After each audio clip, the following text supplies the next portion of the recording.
The 2019 campaign for Ole Miss volleyball didn't get off to the smashing start that many had hoped for. Rebels opened with 3 straight losses in the Rebel Invitation last weekend, but they took on 3 teams all ranked in the top 40 in the nation. Now the Rebels will head out on the road for some easier competition down in New Orleans this weekend, and the team has a lot to clean up and in a hurry if they hope to be successful. I thought at times defensively we looked really good. Definitely back row. Our blocking needs work. We missed some timely serves and just took some runs away from our team with some missed serves. So that's definitely something that we'll emphasize even more. We've emphasized that since spring as far as serving and blocking. So those are 2 things we know we need to work even more on. Ole Miss will next do battle with Houston Baptist tomorrow at 3 o'clock.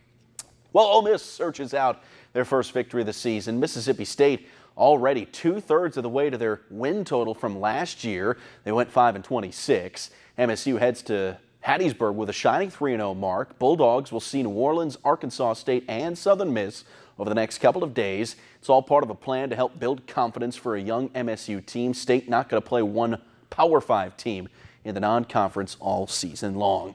Baseball America has released its 2019 recruiting class rankings and has the Rebels ranked 2nd in the entire nation. Second time in the last 4 years the Rebels landed in the top 2 after having the #1 class in 2016. 2020 Rebels welcome in 24 newcomers, 4 of which were selected in this past summer's MLB draft.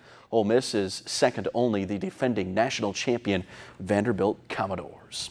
The New Orleans Saints open up their season at home against the Houston Texans Monday night in one of the very few premier games of the week.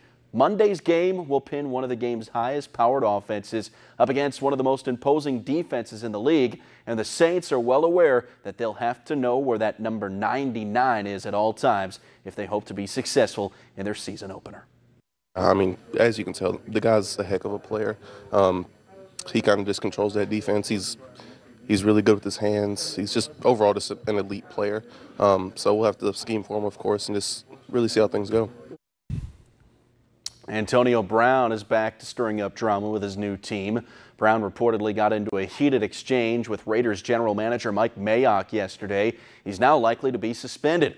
The exchange, which did not turn physical, involved Brown threatening to punch the man who gave him a $50 million deal earlier this year. Earlier in the day, Brown had posted a letter on social media showing that the Raiders had fined him $54,000 for time missed during training camp. Mayock made a brief comment today about Brown, but did not confirm the suspension. Okay, short and sweet. Antonio Brown's not in the building today. He won't be practicing. I don't have any more information for you right now. And when I have some and it becomes appropriate, you guys will all get it, I promise you. But that's it for today. So now we'll have to wait and see if the team does make it official as far as the suspension. If so, how long?